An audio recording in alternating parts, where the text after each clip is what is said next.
So Enhane started as a platform for connecting personal trainers and members that wish to do personal training. Think Uber for personal training. That was the initial concept in 2018. We noticed that there was a lack of availability of trainers that are certified, qualified, and we wanted to make them available at the click of a button. That was really the main concept. With platforms of this sort, the main struggle, so if you think about similar verticals, if you're trying to provide a cleaning service or maids or even like nurses, because it's such a repeat business, what ends up happening is a lot of the platforms struggle with retention and churn of clients. Yeah, because once the service provider meets the client, there's nothing stopping them from exchanging phone numbers. Yeah. So they can get to know each other and then they cut the platform out. Gotcha. So back in 2018, what we ended up doing is hiring the trainers. So the trainers became like full-time employees. On your payroll? Yeah, correct. Okay. So we mitigated the churn element. Yeah, I mean, it's called disintermediation. So this is the term. So removing the middleman and then just quickly getting together. Yeah, because now the employees have been provided with the security of a job. They have their own income guaranteed from the company. The clients are coming from the company as well. So the trainers felt more comfortable to sign agreements with us and become full-time employees. And then we started growing that business. It grew pretty fast between 2018 and 2019. The demand was strong. The quality of the trainers that we were providing was also pretty good. So we were able to scale it up. And we started, at that stage, I was still bootstrapping the business. So self-financing. Yeah. Okay. And, we had a small development team and it was outsourced. It wasn't necessarily in-house. We had just one person in-house who kind of like took care of all the external development. And we had built a application for the trainer and an application for the client. And the client was able to book, schedule, reschedule, pay on the platform, rate the session, rate the trainer, provide reviews, all that. Like I said, it's a booking payment platform for personal trainers. And then at the end of 2019, we decided to raise a little bit of money and kind of scale. And this was still like, friends and extension of friends. What triggered that thought, raising money? I think the growth. So what was the limiting factor that you've hit? Do you remember? Well, just spending. I mean, we were spending a lot on building the tech piece. And whatever we were earning from the service was not enough to pay for the tech element. Right. So we were like, okay, now let's do that. So we took a little bit of funding at the end of 2019 and obviously. So do you consider that as pre-seed? Yeah. Okay. It was still kind of like, we didn't even put a valuation at that point. Like it was safe agreements. It was kind of like, we don't know where the valuation is going to be. So let's have some money. And these are people that, are close. So they understand that there's a good team managing. Obviously everybody believed in the idea itself. So it's the 3 F's, right? The friends, family, and foes. Well, yeah. Hopefully, luckily there was no foes at that point. Well, angels, you kill, yeah. So we got a little bit of funding, and then lo and behold, COVID hit 3 months later. Goodness me. Yeah. And this was a personal training service. So the only thing, it was a face-to-face service. So we had to reinvent ourselves within a very short period of time. Like we had to rely a lot more on the software and on the apps, and then move all the training online.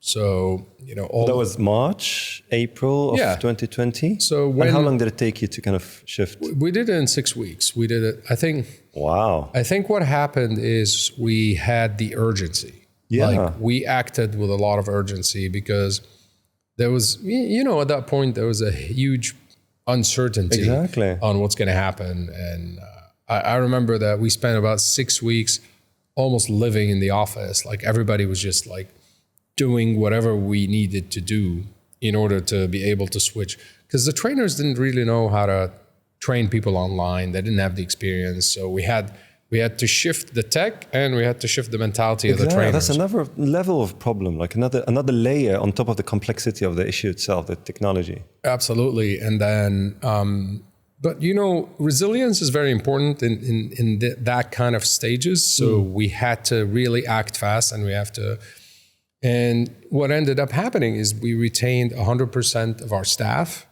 and then 85% of our members. So that's commendable. Yeah. Now, caveat, we had to lower the prices a lot. So, Hey, you got to do what you got to do, right? Yeah. So whatever we were charging for. It's a long-term strategic vision that certainly you had as a leader that allowed you to kind of take that quick decision, dramatic decision of lowering your prices because you had that foresight, and that's commendable again. Well, I mean, I call it urgency. I think, unfortunately, I witnessed a lot of, friends and other businesses that just did not act with enough urgency during that period of time. And unfortunately, they were out of business, 6 months later. It was a very tough period. And I don't blame. Oh, 100%. How would you know? Every business owner, it was pretty difficult to. And we didn't have the insight on what is going to happen. We just knew that we needed to have a plan B. And, we were capable of putting that plan in. So let me kind of pause here because I'm really interested to know more. Sure. What made you, as Tarek, right, and as a leadership team of this venture, what was the pre-knowledge, the pre-skills, the context, the frame of reference, the frame of mind that you had that allowed you to kind of quickly pivot and do that decision that others didn't? And let me sort of explain a little bit. If I ask someone who never did push-ups before to do a push-up, he would never be able to do a push-up, right? Now, if someone did a push-up before or was training to do a push-up, he'll do it if needs be. Yeah. You know what I mean? So what was the things that led to building Tarek and the team around Tarek to do that quick decision because of the urgency that was put around them? So I think it's a good question because the reality is I had spent a long time working for corporate, so ahead of being an entrepreneur. And, some people would actually say that that's counterintuitive because a lot of corporations suffered greatly during the lockdown period. But I was working for an American corporation that really had very solid standards and procedures for sales and generating revenue. Mm-hmm. And we just had urgency built in. So probably risk management was a big on everybody's agenda. And we always kind of we never allowed ourselves to deviate from the mission. Whatever the mission is, it needed to be achieved. And focus was okay. Yeah. And I think I was also surrounded by a great team of individuals who were not, people that are willing to give up, at that point.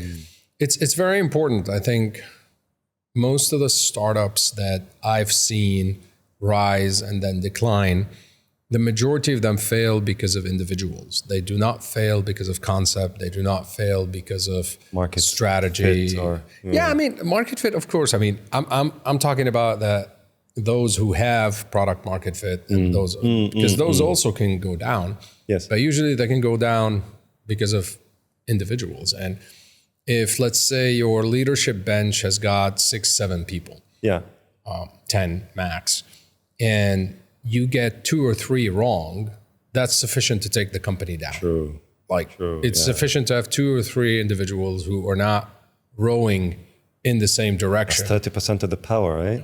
And then, 30% sometimes is throwing backwards. Well, that's true. Oh, wow. That's a good way to look at it. You're right. So, it was a factor, multiple factors, I would say, that helped us achieve that. Part of it was experience. Part of it was just having urgency built in. And then most certainly is the team that was just willing to kind of sit in the office for like 6 weeks to shift everything to online and do the shift. So I think, and I echo exactly what you're saying, corporate experience. And you said something very, very, how do I say it? Not ironic, like counterintuitive, like you said. Like because of corporate experience, you were able to think clearly and mitigate the risk that was creating this urgency and do that shift in 6 months. However, corporates were not able to do that. But you were able to do that because you're agile, you're an entrepreneur, you have decisions within you, you don't have bureaucratic systems that sort of can cripple you. Corporates do. Yep. Right? And that's the kind of irony of it. So the experience that you had because you were a corporate leader, you understood the systems viscerally, like you lived it. It's not like you learned it from an MBA or from a book. Correct. And therefore you were able to think like a master in this time of I don't know. calamity. I would. There was a lot of mistakes. Let's. But that's good. Failure is kind of how you learn. It's whether you learn from it or not, isn't it? 100%. And I think throughout the journey, if I look backwards and I say, I wish we would have done that differently. I wish we would have done that differently. But in reality, that is how you build a business. It's the speed of which you realize that this is wrong. Let's U-turn and let's just. You can't get emotionally attached to parts of the business. You have to be emotionally attached to the overall mission. Like that needs to be the North Star that everybody follows. That needs to be the main compass. But then again, around that North Star, you need to be very careful not to deviate here and there. And there's a lot of clients, and obviously I'm going to get to this in a bit because eventually we shifted to B2B and that was the scaling of the business. And then you get a lot of requests like, hey, why don't you build a nutrition department? Hey, why don't you build a physiotherapy department? And these are very adjacent businesses. So these are not necessarily like a complete deviation. It's not like you're opening a shoes factory.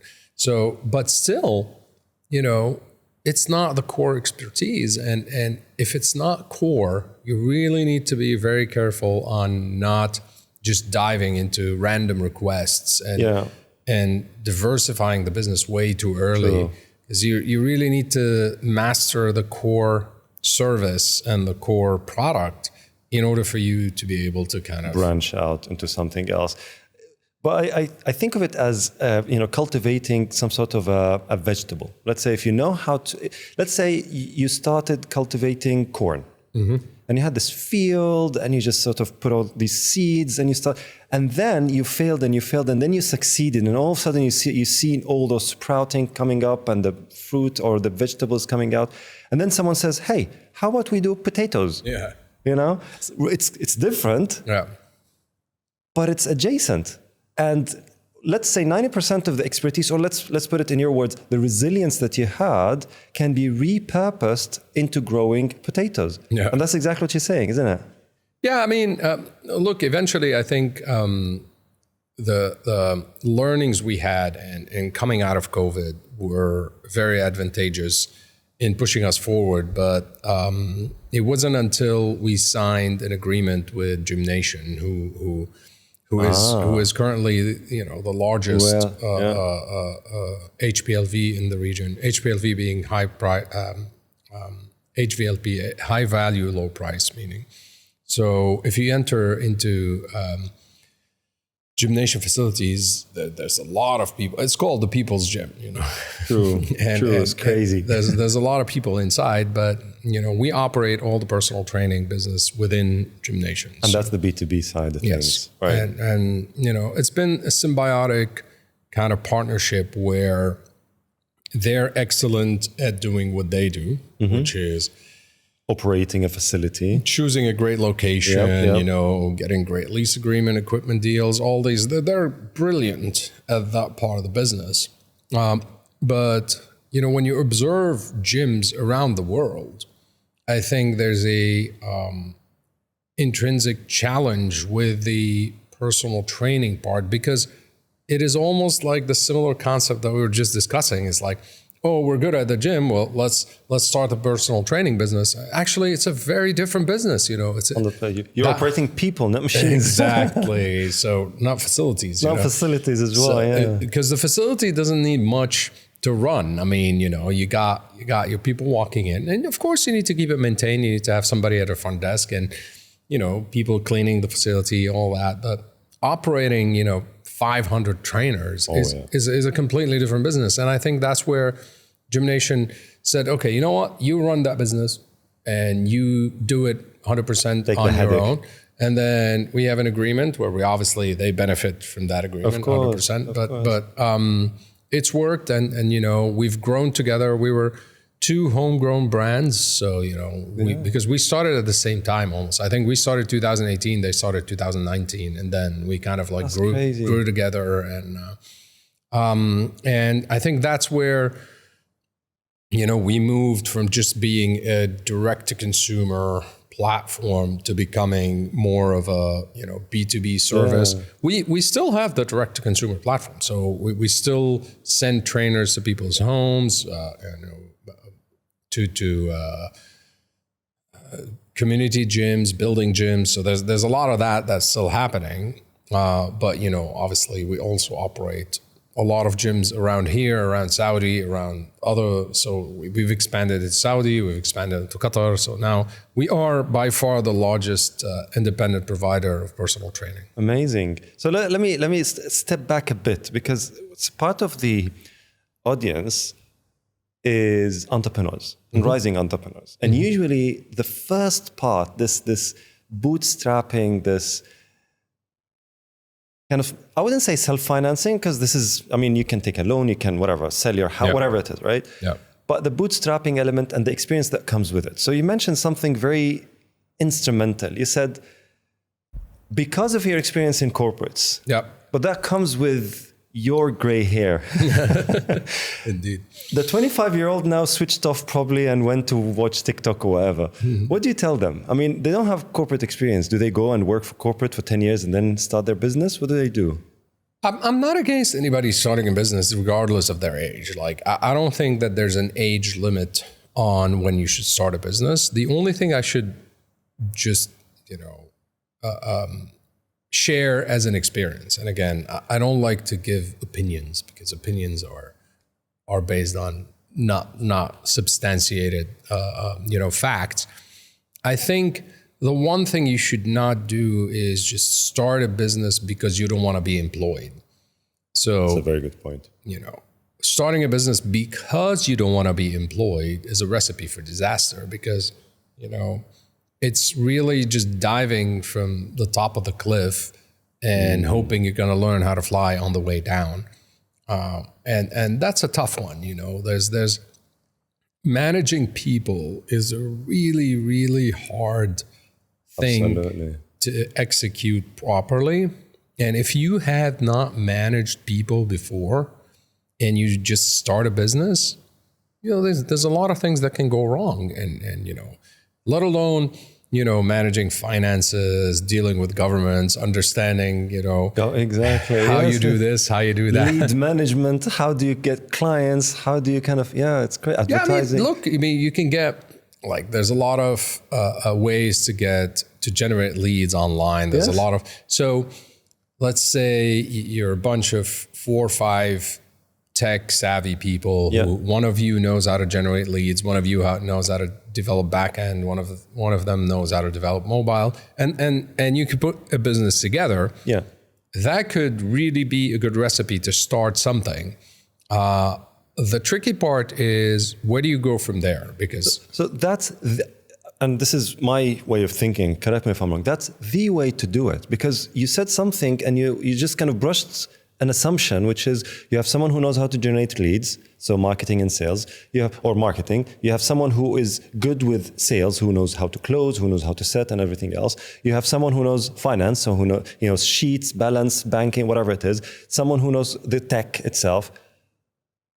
The challenge that I see with most startups is you have only the tech.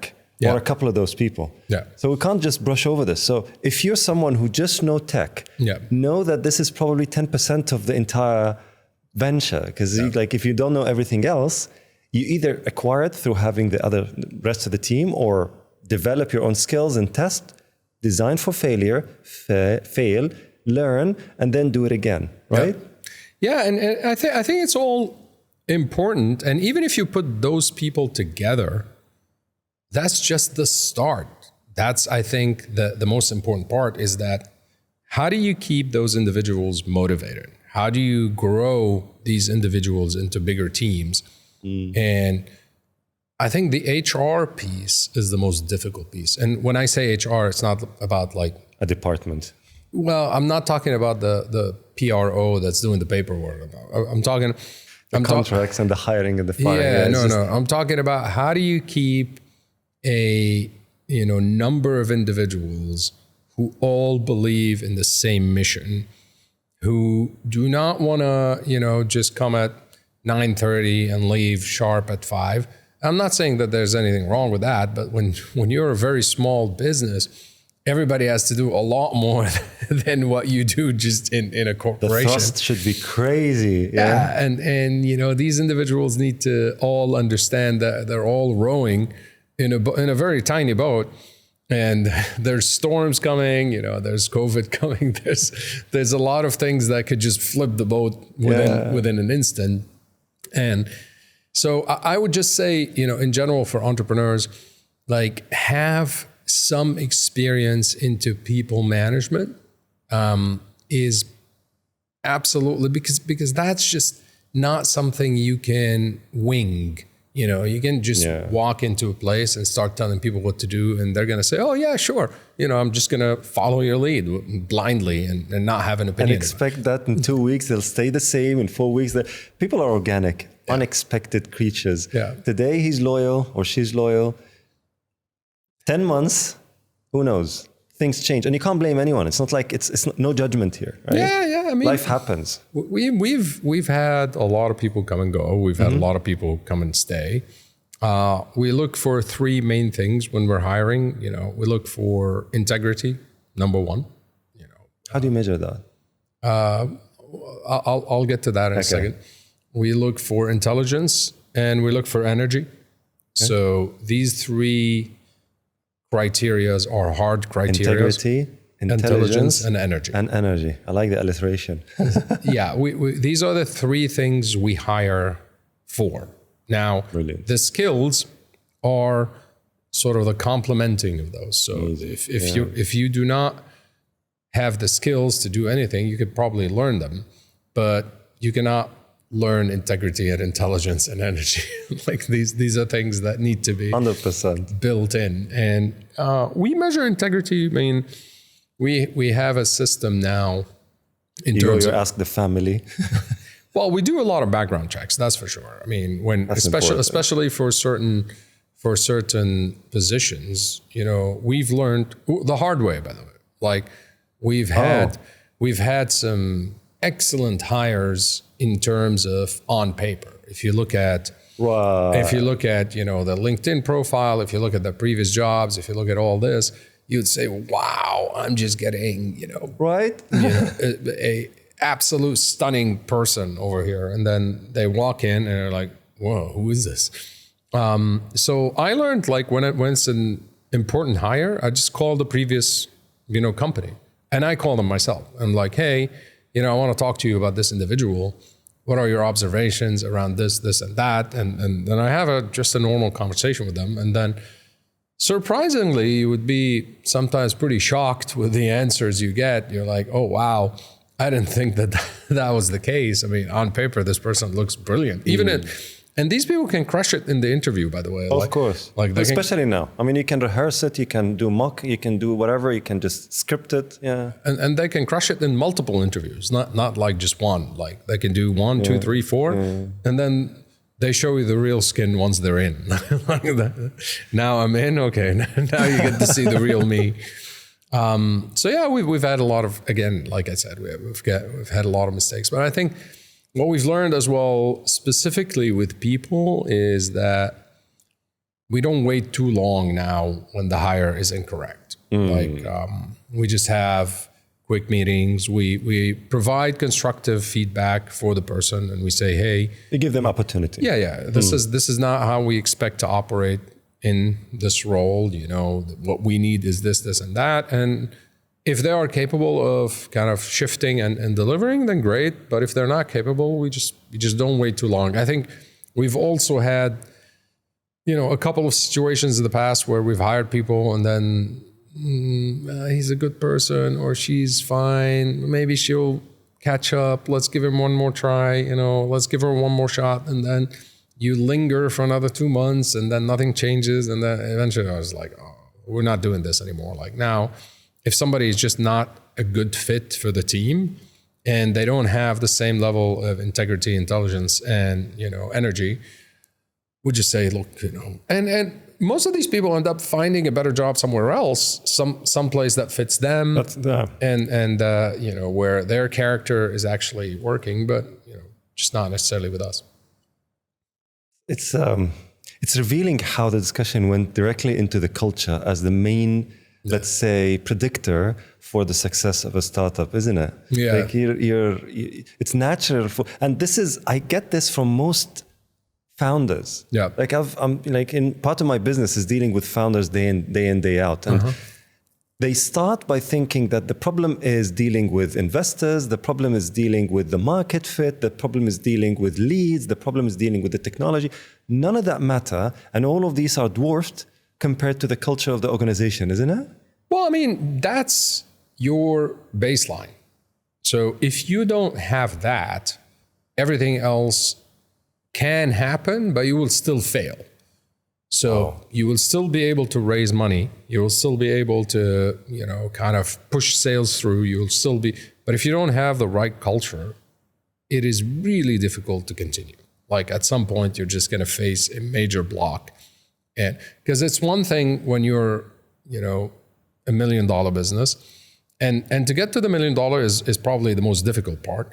But then to go from 1 to 10, and then to go from 10, you know, to 50, or 50, or that's the journeys are really, really different. And you know, scaling without culture is nearly impossible. Impossible. There's a reason why all of those kind of big guys, like, you know, whether it's Steve Jobs or Elon Musk or any of those, if you listen to them, the number one discussion point that they talk about when they talk about scaling is culture and people.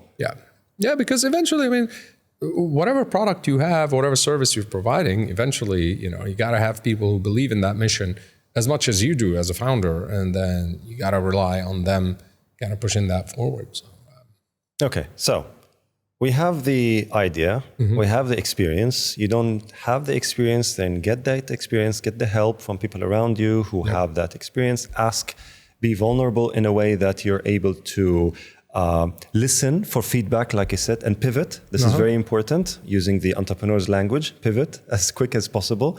And then that will create the resilience for you. That will create that sense of being that when an urgency comes, like COVID, you will be able to take that decision. And that cannot happen by accident. You have to consciously internalize those sort of thoughts as a founder. Now, if you're an employee, that's a different story. But as a founder, this is your sense of being. So fast forward, it's April 2020. Let's play again. So you're there. Now, you were able to take decisions quickly. Then what happened? So we came out of COVID, I think, all right, lockdown finished, and then we started resuming the service.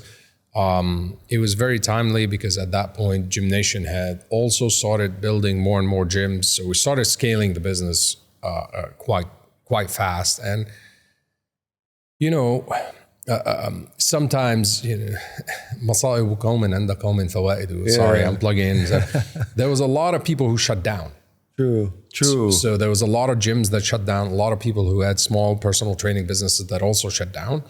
And then we emerged kind of a victorious party after all that. And then there was so much demand that was coming to us, just specifically because a lot of people who had purchased personal training packages in Gym X and Gym Y, suddenly everybody disappeared. Their trainers went back home, or their trainers aren't even here anymore. The gyms have shut down. There's nobody replying to them anymore.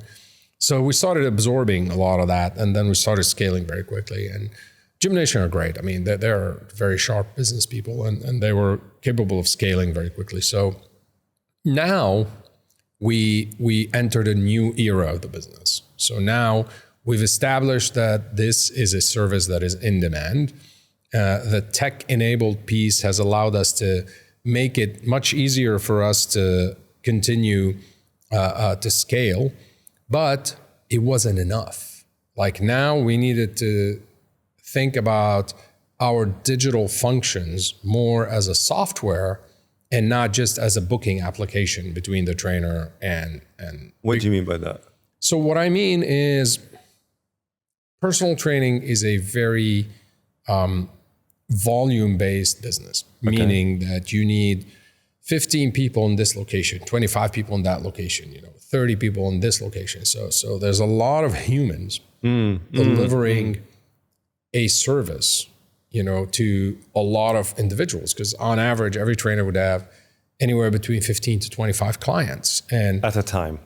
at any given time, Yeah. because they're training you in the morning, somebody in the afternoon, somebody in the middle of the day. And I'm 3 days and he's 3 days. So there's some sort of So there's a lot of. So now the scheduling management is a very tricky part. So you needed the apps to really deliver on optimization of scheduling. Now, the quality of the service, meaning you want to try and standardize the service as much as possible, because you don't want. Now, obviously, every trainer will be better at a certain discipline than another trainer. Okay. But at least you want the customer service part to be standardized. You want, everybody to have the same etiquette in terms of dealing with the clients. When do you send a reminder? What kind of goals and objectives are you setting for the client? How are you helping their clients? Like building your SOPs. Correct. So, but the reality in this day and age, very few people read to begin with. Absolutely. So collecting dust. putting long lists of SOPs is just not necessarily going to yield a lot of positive results. So we integrated all the SOPs in the apps. So it became kind of like, if you want to operate your application, whether you're a trainer or whether you're a client, you're kind of ticking the boxes of the SOPs. Human foolproof. So the goals, the objectives, the progress of the client. So we ended up, I'll give you some examples. Yeah. Like we integrated all the wearable devices, meaning that if I'm your trainer, I can let you integrate with, Apple Watch, Fitbit, Oura Ring, any wearable device that you choose. And then I can pull that information into the software and show you the results that you're doing. We then integrated with nutrition. We started integrating sleep tracking. So any function that's amazing. that allows the personal trainer to deliver a better service and to track the progress of the client. And most importantly, building the workouts, because obviously every client needs to have a specific workout within the 60 minutes that they're training. Yeah. And, a lot of trainers used to wing it, like, this is plan. this is available. Let's do, upper body today, or let's do legs or all that. So we allowed the software to generate all this. So the software generates your workout plan. The software tells you how much calories you should burn. The software tracks your progress. The software literally manages that relationship between the trainer and the client, and then eventually feeds back to the management and shows us. So rather than the conversation between, the manager and the trainer being around number of sessions, targets, why didn't you do this? It's actually higher level now. Yeah, it becomes substantiated because it's like, hey, wait on a second. I mean, this client has not had a proper workout because you're not logging anything in the software for the last 4 weeks. Like we don't understand what this client is doing. This client's progress is actually very visible. Why don't you try and shift their training from this to that? Maybe they can gain. So now, and eventually this was the global problem that we ended up solving for. Yeah. So Very specific and niche, like a CMS for fitness. 100%. Like all this data, amazing. 100%, because that's really now the latest evolution of the business. Absolutely. Is that, after we scaled the software capabilities to get it to service our own business to where it is right now, we took a decision back in, early 2023 that we're going to now white label the software and start selling, selling to enterprise. Yeah. And, we've actively licensed the software to few players here in the region. And now we have 3 major players in the US that have actually, I'm talking some of the largest gym chains in the world that are now using our software for personal training. I cannot disclose who these gym chains are. Of course, yeah. But it's called white label for a reason, right? No. I mean, the agreements are going to be announced within Q4. Okay. Yeah, but we do have literally some of the largest gym chains in the world and thousands of trainers who are using our software. Because what you're explaining to me now, and I'm a fitness fanatic, kind of to a certain level, right? Yeah. Everything you mentioned to me now, doesn't solve a problem for me, because it's not a problem that I'm facing, but I know that 99% of the people that I know that uses personal trainers have this issue, and they've jumped from one personal trainer to the other because of exactly what you mentioned. They didn't see results. If they cheat, they blame the trainer. Here, the trainer can call BS on the client saying, hey, what's up? Well, the funny part is the relationship between the trainer and the client isn't always the problem. Mm-hmm. When what we found out on a global scale, and even here on a regional level, the problem is the relationship between the trainer and the enterprise. So, okay. Because the enterprise doesn't have visibility on what the trainer is doing on the floor. Or going through. They don't have visibility on what are the challenges of the trainer. They don't provide any tools for the trainer. They just provide transactional pressure. Right. Clients. So get me more clients, go on the floor, sell more, do this. And then the trainer just ends up struggling because, they don't understand. First of all, it's killing the culture because now the trainer sees themselves as just a number.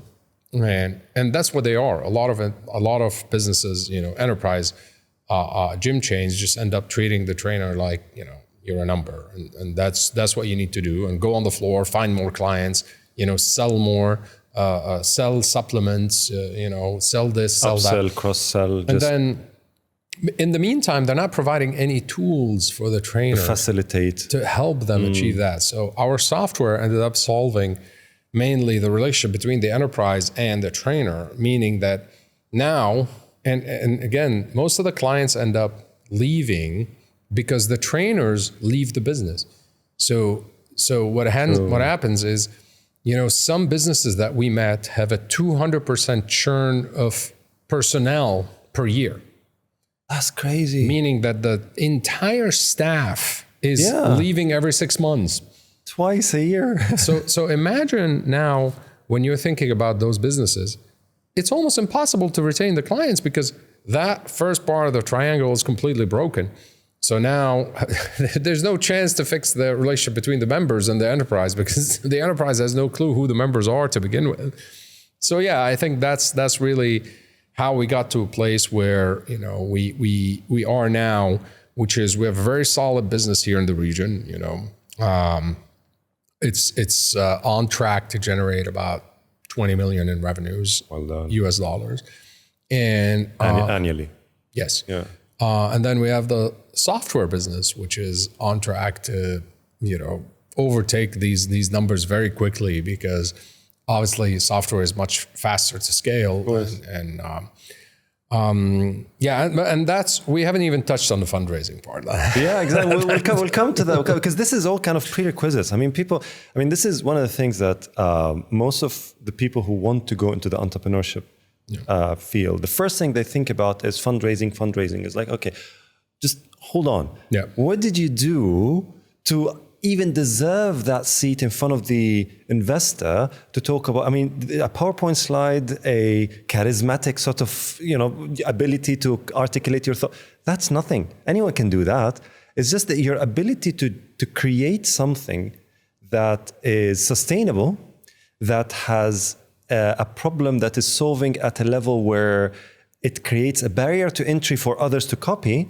But also, most importantly, your passion, like you said, in resilience, in overcoming those challenges, which creates stories for you to be able to tell. And that only happens over time. Yep. Like you have to kind of have that scar tissue over time. And then when you sit in front of an investor, they will be able to see through that. And you can't BS your way around that to just get a couple of million from them, right? Well, some people do. I mean, look, at the end of the day, they give a bad rap for the rest, right?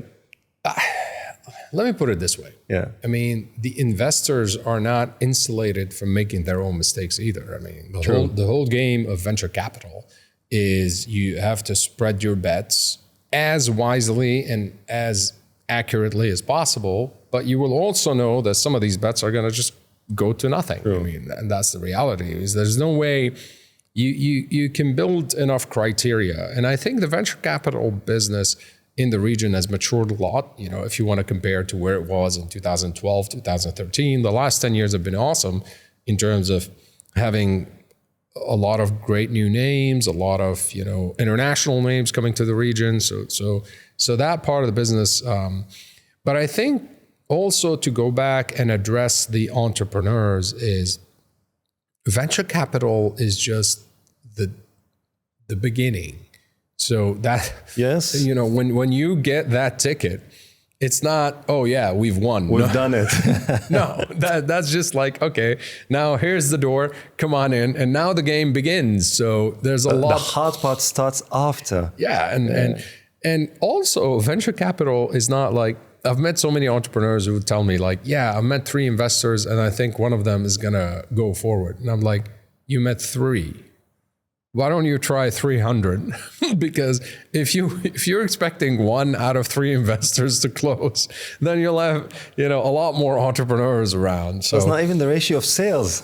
Sales is 4 to 1. But I think it's important to know that on average, venture capitals see between 3,000 to 5,000 companies per year.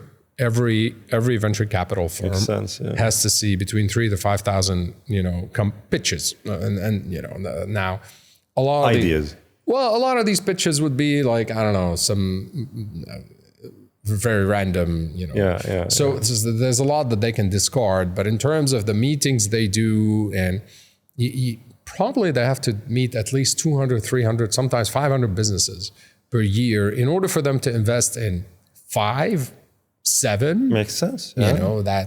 So the ratio is less than 1% for the venture capital. This is the filtration after they remove the first 4,500 that are not kind of like, that don't make the cut to actually be interviewed or sit at the table. Yes. So,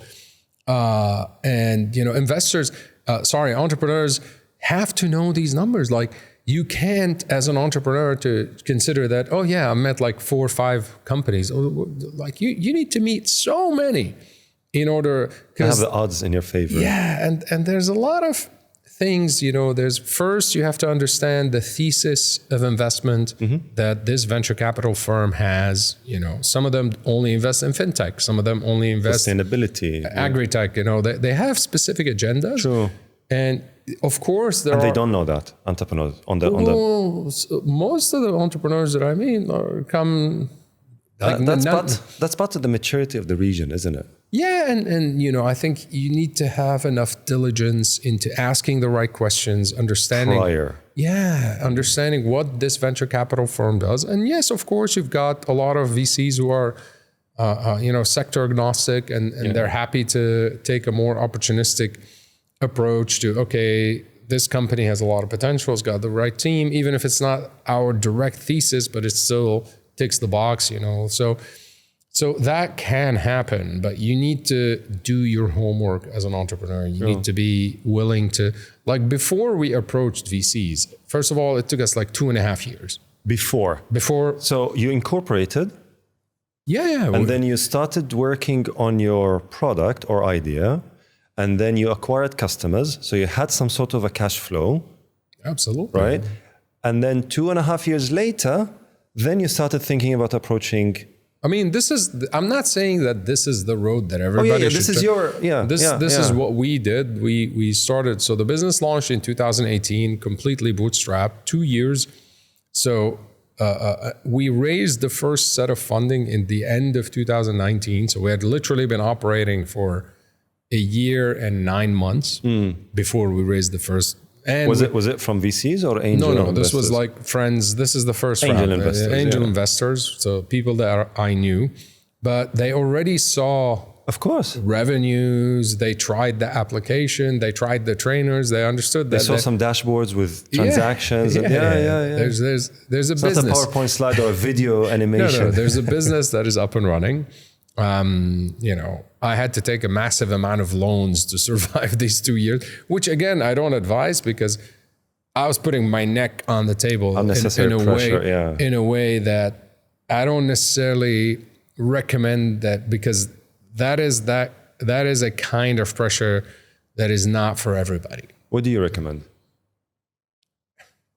It's got to be customized. I don't think that every person can navigate around their own. But you don't recommend loans. So what do you recommend? Like, what's the alternative? So even if it's multiple scenarios. If you have access to family and friends' money, that is better than diving into a loan, because as long as family and friends understand that this is a very risky investment, and that. So you have to be lucky to be born into a family that understands investment and understand entrepreneurship and understand business operations. You can build that, you know. Or you have the aunt who's living somewhere who has a stash. Yeah, I mean, I did not have any aunts or any family that had that kind of money, but I just built a network throughout my corporate experience of a lot of individuals that I surrounded myself with who I knew eventually, you know, will support me if I build something. And but that took a long time. Like, you know, you have to understand, I was probably almost 40 when I started the business. And there was a lot of burning my fingers with this, learning how not to do this. It's what you cannot do that is much more important to understand than the things that you can do. And I think that's the differentiator of what makes and breaks startups is, you know, what are the don'ts and what are the big no-nos? And this is, if you don't know those, this is where, you know, one misstep could just like kind of ruin you and you can't recover from it. But you don't know what you don't know. Yeah, but you have to, you have to go and learn. Yeah. I think patience is becoming a lot less available. And I think instant gratification, in the sense that a lot of people just feel that, well, you know, I'll just look it up. I'll just, and yeah, I'll ask ChatGPT. Yeah, you should ask ChatGPT. You should learn as much as you can, but you should also understand that there are some things that can only be built with experience. And you can't cheat time. There's no way you will know how to manage people. Because as CEO, a big part of my job is just psychologist. Like, a big part of what I do is just cater to understand, okay, this, and I'm not talking only about like the middle management layer, you know, sometimes at the C-suite, you really need to just hover around people, understand where their headspace is right now. What do they need in order for them to stay motivated? What do they need in order for them to stay on top of things? Clashes that happen between people, you need to manage and help individuals navigate each other. So that is not something you can learn on ChatGPT or you know, anywhere else. Or reading a book even. Well, I mean, I read, you have to read a lot of books. I think on average, I try to read one book per week. I don't always succeed in that, but I probably go through 35 or 40 books per year. That's usually my target. And I try to have it very relevant books. I also drop a lot of books if I don't feel. That's something I've witnessed a lot of people do. Like if they open a book, they have to finish it. I'm like, well, not really. If the book doesn't speak to you. And True. so I drop a lot. Only a veteran, let's not experienced book reader would know that, right? Yeah, I mean, initially probably you started saying, I have to finish the book because I'm halfway through. But then in time, if you're like, well, if I haven't finished it, nothing changed. So. Exactly. Well, sometimes I go through 3 chapters and I'm like, yeah, so that's just not gonna make any difference. Yeah. So reading is absolutely essential. But it won't get you the skill. Well, this is the experience. The experience is just something that you should just, and specifically the experience of people management. Yeah. I go back to the same. That is the most critical part of the whole equation. Like the whole entrepreneurship. You can probably get funding. You can probably get product market fit. You can probably get somebody who will generate leads for you, close deals for you. But eventually, to scale beyond that, like you really, really need to surround yourself with excellent people, and you need to be able to help them be motivated and extract their own potential. A lot of, one of the most difficult things is some of the very high talented individuals don't even know their own potential. Yes. And agreed. If you're not there, yes, to point their compass at their own potential and help them kind of achieve their own journey, a lot of them just kind of derail and go somewhere else. Yeah. That's why leadership and coaching are 2 skills that are immediately married together. I mean, people think that leadership is just being charismatic, being articulate, being compassionate, being able to kind of make decisions on the fly that has, positive outcomes. But it's not just that, also coaching, which is your ability to ask the right questions, which will allow the individual who you're coaching to access a certain level of their subconscious. It's like, I didn't know that, which is already dormant in their own mind, but it took that probing from the leader to do it. And those are 2 skills that I love it. Yeah, you're right. And sometimes it takes the same individual a year. Like you have to be able to invest enough time with your talent density bracket. Yeah. Like you have to spend enough time and keep trying to switch, to find that switch where things are just going to click in their brain. And you have to probe here.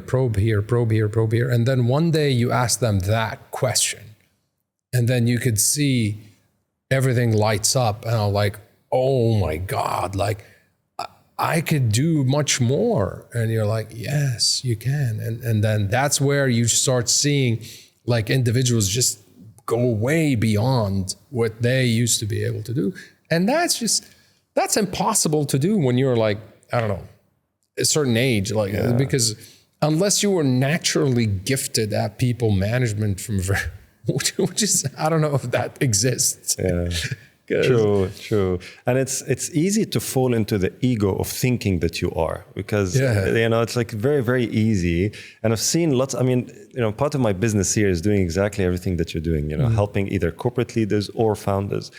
And I have a qualification sort of criteria that if I see the person in front of me is uncoachable, unteachable, sort of just comes in because he wants to feed his own ego, I'll say, you know what, this is not going to work, and we can't move on, because it's never going to happen if you don't have it. If you don't have that, there's a theory called the Dunning-Kruger.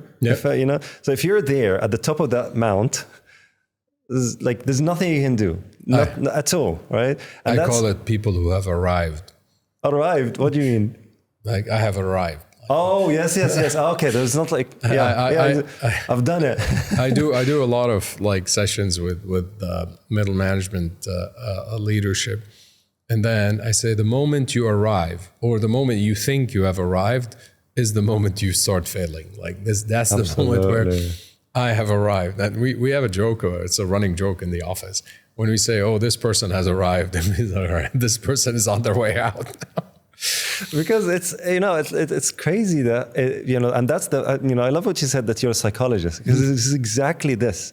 Your ability to see through people, to understand that he arrived or she arrived, and you know what, that's it. Yeah. We'll give him another chance, but then you're out, because there's nothing else. And that's more important than probably trying to kind of carve your way through stone walls. Like there's nothing you can do as a founder, right? Yeah. And I think, look, I mean, we've been able to turn around some people who thought that they have arrived. And I sat with them and I said, no, like, you never arrived. Like, I have not arrived. None of us has arrived. We're all still learning. We're all still doing things. And that attitude needs to disappear tomorrow. And I think you can be back on track on what you were doing.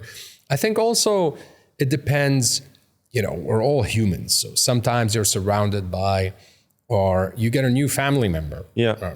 You get married, and then somebody starts playing with your mind, and you're like, oh, you need to do this, you need to do this, you need to go to your boss and tell them. There's a bunch of LinkedIn influencers or plenty of influencers now who are taking a big bat and bashing employers and saying, okay, you need to have the list of benefits is like 65 items, and these are all things you need to have the minute you sign the agreement. And none of those benefits entail, well, you have to do your job first. So you have to invest first to get the returns. Yeah. A lot of people walk in, oh, I'm entitled to this, I'm entitled to that. I'm like, yeah, sure. I mean, but let's just, it's a win-win relationship. Like, you're also entitled, we're also entitled for you to do your job first. So, and I think people, unfortunately, sometimes can get influenced by the wrong surrounding, or by reading the wrong stuff online and all this. And I think what we try to do is to just keep it real at all times, in the sense that, people who do what we call as the rowing in the right direction are always rewarded. Everybody kind of like gets what they deserve, whether it's in terms of compensation, whether it's in terms of equity, whether it's in terms of growth, leadership, and we invest a lot of time in them.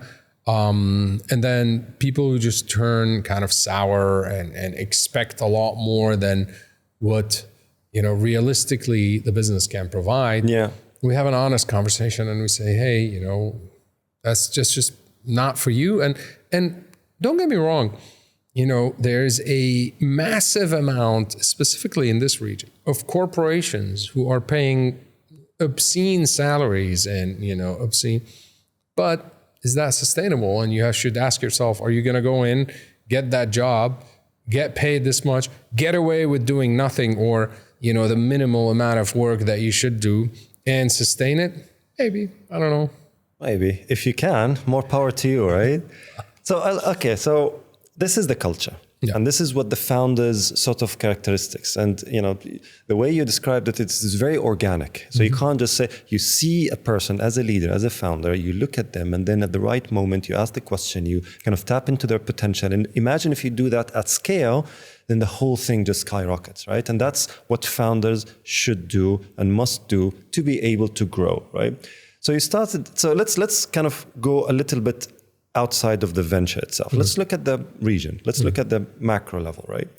So you said that you bootstrapped before. Yep. So you started in the pre-seed, bootstrapped, then you went into the seed, which is sort of collected money from close relatives and friends. And then you went into, now you're Series A. You finished Series A, you're going to Series B. Correct. Talk to us about that. What's the experience and how do people learn to go from one stage to the other? Well, a lot of it is just, first of all, educating yourself, because the information is out there. So you could read about most of the investors. There's a lot of publications and online material about the investors in the region and outside of the region. What's the one that you recommend? Magnet is great. I think Magnet is a great source of understanding what deals are being done. For the region here? Yes. So I'm talking about here for the region.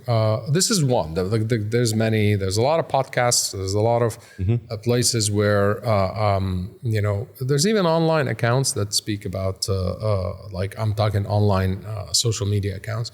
So you have to educate yourself on that.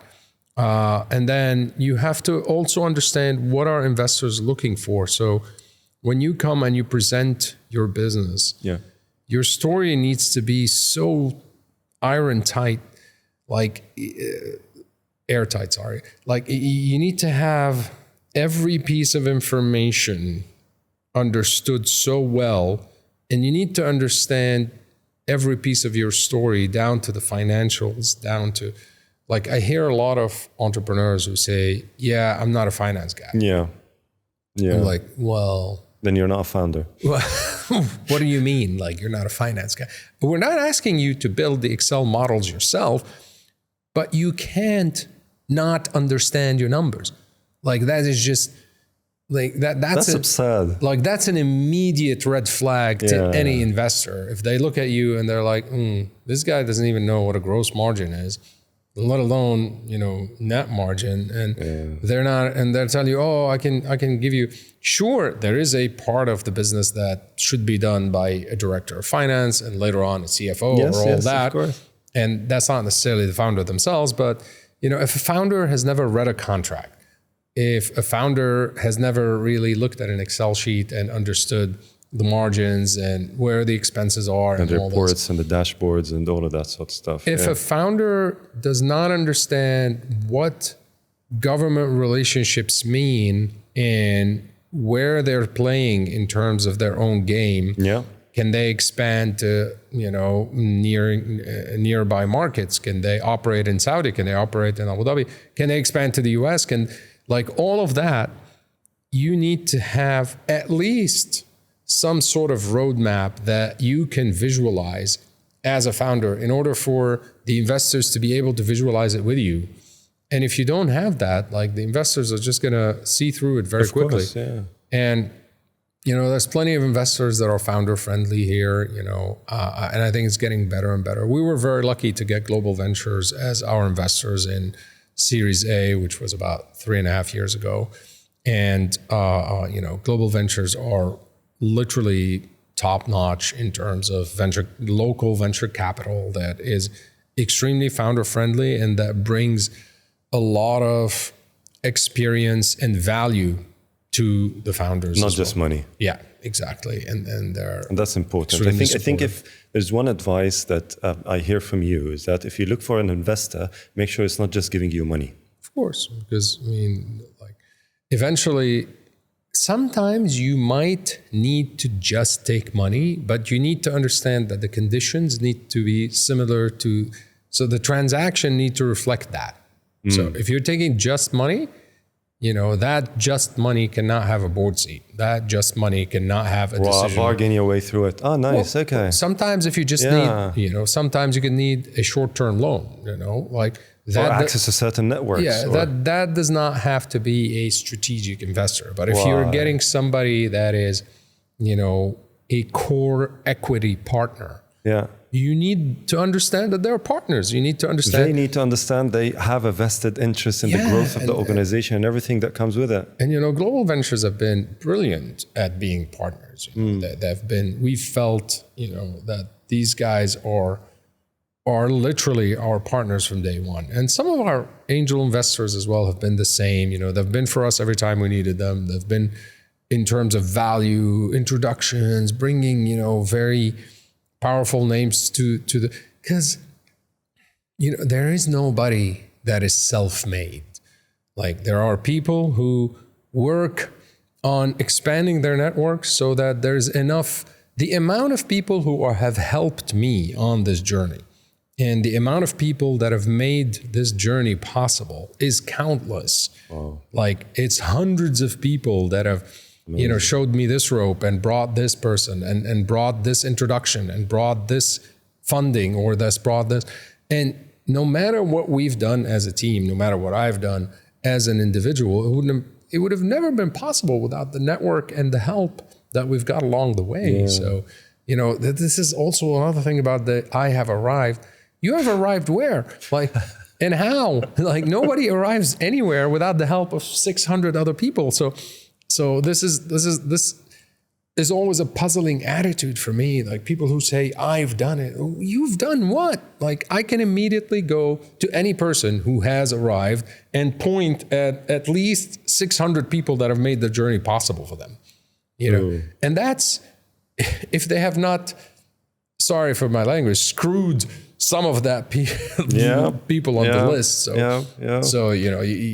how do you keep your integrity? How do you reward all the give credit where it's due, and the individuals who have made your journey possible? And if I want to put a thank you list, it'll probably take us another hour to just go through that list. And amazing. And that's important for founders to recognize. So being in touch with who you are, being in touch with your team, being in touch with your surrounding, understanding that we're all here on a journey, and some of these journeys are going to be successful. Sometimes we're going to make grave mistakes and all that, but we should all be grounded. Humble and humility is the kind of the humility is the best way forward. Exactly. So okay, let's finish with the issues. Yeah. What are the things that you think are either slowing you down, stopping you, or flat out just kind of in your way to absolute astronomical growth?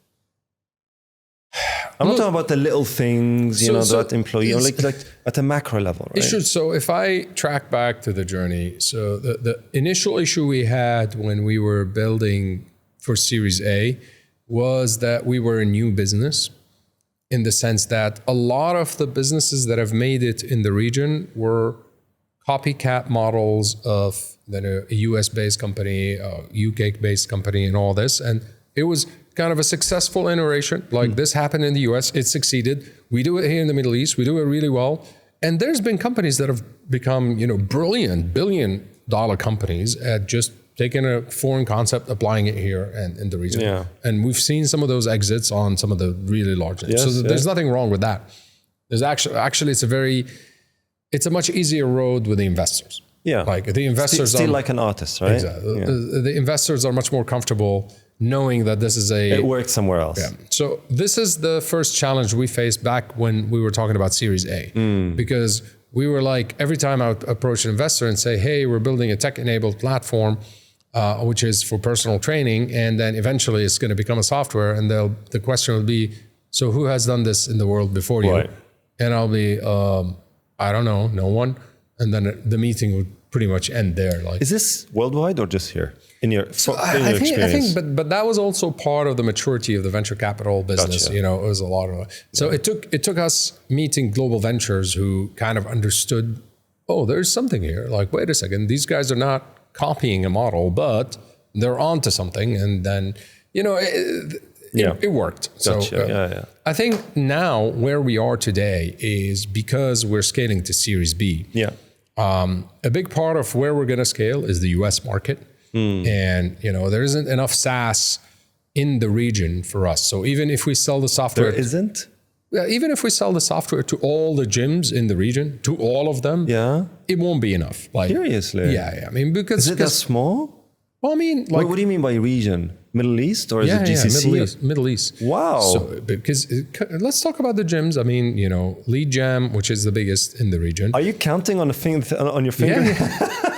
Yeah, I mean, there's probably like five. Let's talk about the region. It's just like using one hand casually, just with like when you compare. You don't need to continue, man. When you compare with the US market, like, the smallest players. But the Middle East population is almost comparable, isn't it? Yeah, but I mean, the gym industry, the penetration is probably high in Dubai. So Dubai, you're probably looking at 23-24%. But when you move out of Dubai, you drop to 4%. 5% of people who actually use gyms. Serious? Europe has got a penetration percentage of 8%. That's Europe. That's crazy. People who have gone to the gym. So 92% of individuals who live in Europe, none of them has ever set a foot in the gym. That's crazy. So the US has got the highest, which is 21% right now. So the growth of that industry is still massive. So if you look at the CAGR for the gyms, specifically personal training, specifically now, there's a huge growth potential. But there's also awareness around longevity, wellness. Yeah. Like, who used to talk about longevity and wellness in 2012? That was not even a thing. True. So now, and when you think about longevity and wellness, targeted workout, which technically means personal training, is the absolute core. So even if you sleep well, eat well, if you don't know how to work out, like that longevity piece is not going to happen. So targeted workout is at the core of wellness and longevity. So we're really on the verge of seeing an explosion. And, my dream is the insurance businesses in the future will start understanding that if I help individuals, prevention is way better than paying for medication and all this later on. Of course. But that's let's just call this a dream, like 10, 15 years from now. Lots of politics in there. Let's not get into that. But the reason, so back to the issues. I don't think it's issues. I think now we're facing a critical moment in our business where we have a local business that's been built quite strongly, and it's a tech-enabled service that's proven, on track and is growing, and we should hit profitability in Q1 2025 on that business, which is brilliant. Which is kind of basic for Series B. Yeah, and then we have the software business, which we're selling in the US. Yeah. And now I have like a split kind of, vision of investors. A lot of the US investors are looking at the business that we built here and they're like, that I don't really want a piece of that. And then a lot of the investors that are here are still not understanding the scale potential that we have in the US. And because traditionally they just built businesses that are here. Yeah. With the exception of maybe one company called Fresha. I don't know if you know Fresha, but I've heard of the name, but I'm not sure. So that is a very similar story. So they built like software for the spas and salons and all this. Okay. And Probably then I heard it from my wife. And then they've expanded that software globally. So that was also that's local, and then so that's a Dubai play that went on to become global. Nice. So we're probably the second company to have a similar outlook where you build software. And I remember the first time we were talking to the US market, they're like, "Where do you build the software? In the Middle East?" I'm like, "Yeah." They're like, "Yeah, but usually it happens the other way around. We sell software to the Middle East, not not the other way around." So I think it's a great story in terms of where it is right now. It's just how do we position it with the investors of Series B, and who is the right investor that is going to understand that these guys were resilient through this, built this and done this, evolved through the journey from platform to B2B to SaaS.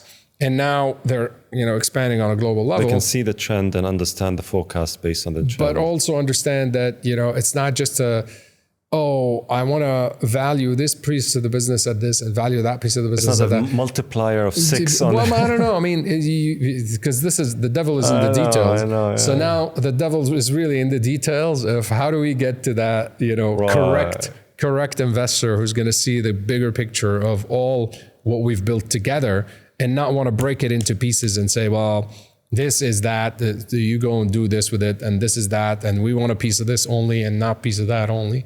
Which is not difficult. I mean, we're there. We have few conversations that have been happening for the last, I want to say 6 months, and we expect something, hopefully very soon to start materializing. Touch wood. Okay, so where do you see Enhance in 5 years? I wanted to say 10 years, but that's eternity. Yeah. So 5 years is... Well, I mean, I think, we definitely see ourselves as one of the leading SaaS providers for personal training. Okay. Like, I don't see that we're going to face... look, again, facing challenges and issues is just something that you can overcome. Whatever challenges and issues we will face, hopefully we should be able to overcome in terms of expanding our SaaS business. Right. We have 3 major agreements that are being signed in the US. Well, 2 of them are signed already. The 3rd is on the way. And these are like massive names. These are like some of the biggest names in the industry. And we're already talking to European partners. We're already talking to people in Australia and Asia. Wow. So that the expansion of the software is going to be really fast, and it's going to be just on us on how we do the tech handling and how quickly we can deploy it. The business over here is just growing almost organically into where it is. So I think by 2027, we should have easily anywhere between 100 to 150 million in revenues between both businesses. And, obviously the local business should have a healthy margin, in the 15-20%, but we expect the SaaS business to have, a 50, 60% margin. So that's where I want to be in terms of 2027. And that's kind of how our budget plan is built for. What's your exit plan? You know what?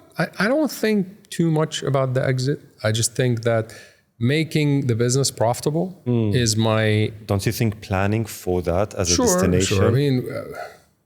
is it Series B? Is it IPO? Is it exit? No, I mean Series D. Series D. Yeah, well, we won't need much money after Series B. I think after we raise Series B, we should become profitable shortly after that. So you haven't arrived. No. No. But I mean, like when you're profitable, you have your back against the wall. So that's right. You don't have that pressure of how do I raise more? How do I now? If you want to raise, but then you have clear mindset to think. 100%. Yeah. So now I think my obsession is about profitability. So now I just want to get to profitability. Maybe we can start talking in the next version of a podcast.